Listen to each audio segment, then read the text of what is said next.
box the truck or wherever. They're gonna have to seize it or get in the snow. Everything anybody ever does. So, no big deal. I got the keys in my wallet in the zipped up pocket.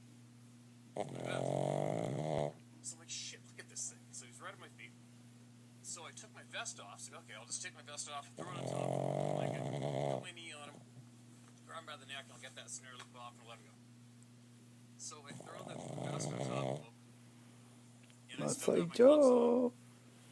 And I went and I got on top of him, and all of a sudden he's on his back instantly. And so he's got one talon went into my vest, and this other talon all of a sudden went like this. It went, and it sunk through. It's my puppy.